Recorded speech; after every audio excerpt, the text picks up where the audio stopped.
আপনারা দেখছেন Bankura TV breaking news. Bankura টিভিতে আপনাদের স্বাগতম। আজ বাঁকুড়া টিভিতে আমি বাঁকুড়া টিভির chief editor the tiger journalist দাদা উত্তম দে তুলে ধরছি বীরভূম জেলার একটি গুরুত্বপূর্ণ ব্রেকিং নিউজ। বিধায়ক বনাম সভাধিপতি, সাম্প্রদায়িক অস্থিরতা রুখতে রাজ্যের ব্যর্থতা ও বীরভূম জেলা পরিষদের সভাধিপতির বিরুদ্ধে অস্থিরতা সৃষ্টির অভিযোগ তুলে কেন্দ্রকে চিঠি দুবরাজপুরের বিধায়কের। অভিযোগ নস্যাৎ করে কোর্টে যাওয়ার হুঁশিয়ারি সভাধিপতির। সেই খবর আপনারা দেখতে থাকুন একমাত্র বাঁকুড়া টিভির পর্দায়। দেখুন, ওয়াকফ বিল নিয়ে যেভাবে বাংলায় অশান্তি তৈরি হয়েছে, ওয়াকফ বিল নিয়ে যেভাবে মানুষকে ভুল বোঝানো হচ্ছে এবং বিভিন্ন ধরনের যে বক্তব্য দিচ্ছে বিভিন্ন সভাতে, সেটা আইন বিরোধী এবং আমার মনে হয় প্রশাসনিকভাবে তার ব্যবস্থা হওয়া প্রয়োজন। তার জন্যই আমি স্বরাষ্ট্রমন্ত্রীকে জানিয়েছি যে এই ধরনের ঘটনায় আপনার হস্তক্ষেপ প্রয়োজন। যেখানে রাজ্যের আইন শৃঙ্খলা ভেঙে পড়ে, রাজ্যের প্রশাসনিক প্রধান তিনি আজকে তার দপ্তর ফেল, মানুষের নিরাপত্তা নেই। তাই আজকে আমার মনে হয় যে কেন্দ্রীয় সরকার স্বরাষ্ট্র দপ্তরকে এই বিষয়ে বিশেষভাবে চিন্তা করা প্রয়োজন আছে। তাই আমি তাকে চিঠি লিখেছি এবং আমার মনে হয় যে আগামী দিনে যদি পশ্চিমবঙ্গে ধীরে ধীরে এই ধরনের পরিস্থিতি চলতে থাকে, তাহলে নিশ্চিতভাবে স্বরাষ্ট্র দপ্তরকে কেন্দ্রীয় সরকারকে হস্তক্ষেপ করতে হবে মানুষের নিরাপত্তা।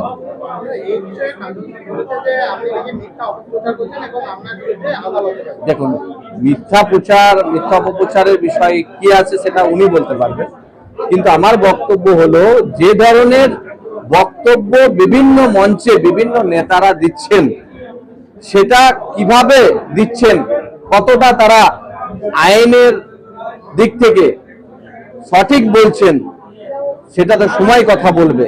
কিন্তু আজকে এই যে পরিস্থিতি, এই পরিস্থিতি তৈরি হওয়ার পেছনে মাননীয় মুখ্যমন্ত্রী দায়ী। কারণ আজকে যদি তিনি বলেন যে ওয়াকফ আইন পশ্চিমবঙ্গে চালু করতে দেব না, তিনি নোটিফিকেশন জারি করুক।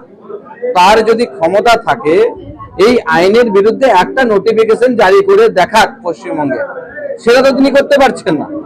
তিনি মঞ্চে দাঁড়িয়ে রাজনৈতিক ভাষণ দিয়ে রাজনৈতিক ফায়দা নিতে চাইছেন, যেটা আগামী দিনে মানুষ নস্যাৎ করবে এবং বাংলা থেকে তৃণমূলকে উৎখাত করবে।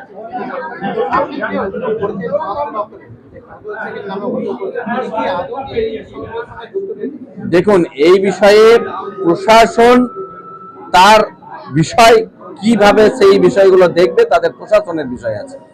আমার বক্তব্য, পশ্চিমবঙ্গের যে পরিস্থিতি, সেই পরিস্থিতিতে আজকে স্বরাষ্ট্র দপ্তরের হস্তক্ষেপ প্রয়োজন আছে। যেভাবে ঘটনাকে আজকে যেভাবে পরিকল্পনা মাফিক, পূর্ব পরিকল্পনা মাফিক আজকে এই ঘটনা ঘটানো হয়েছে, নিশ্চিতভাবে যদি এটা সঠিক তদন্ত হয়, তাহলে কারা দোষী, কিভাবে হয়েছে, প্রত্যেকটা ঘটনা সামনে আসবে।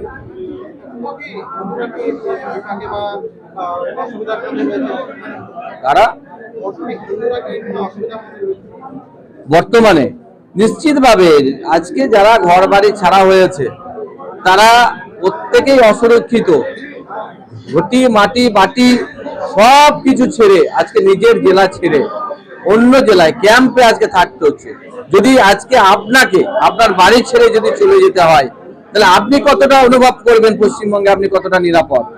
ঠিক একই পরিস্থিতি যে মানুষগুলো আজকে কান্নায় ভেঙে পড়ছে দিনের পর দিন, মাসের পর মাস, যাদের আজকে ঘুম হবে না, যাদের ভবিষ্যৎ কি আছে তারা জানে না, আজকে তাদের কথা যদি আজকে আমরা না ভাবি, তাহলে ভবিষ্যৎ আমাদেরকে ক্ষমা করবে।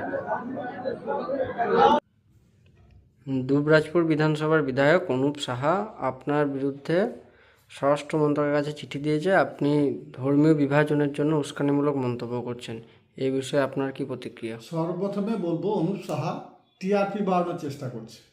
2021 থেকে 2024 অনুপ সাহাকে মাঠে ময়দানে কোথাও দেখা যায়নি। 2023 নির্বাচনে 2024 নির্বাচনে দুবরাজপুরে অনুপ সাহার দলকে গোহারা হারিয়েছি। 2026 যে নির্বাচন আসছে সেই নির্বাচনে অনুপ সাহাকে জামানা জব্দ করব। মুর্শিদাবাদে দাঙ্গা লাগিয়েছে বিজেপি অর্থাৎ অনুপ সাহার দল। বীরভূমে তারা সাফল্যমণ্ডিত হয়নি, বীরভূমে তারা সক্ষম হয়নি দাঙ্গা লাগাতে। তাই সাম্প্রদায়িক উস্কানি দিয়ে বাজার গ্রহণ করার চেষ্টা করছে অনুপ সাহার দল।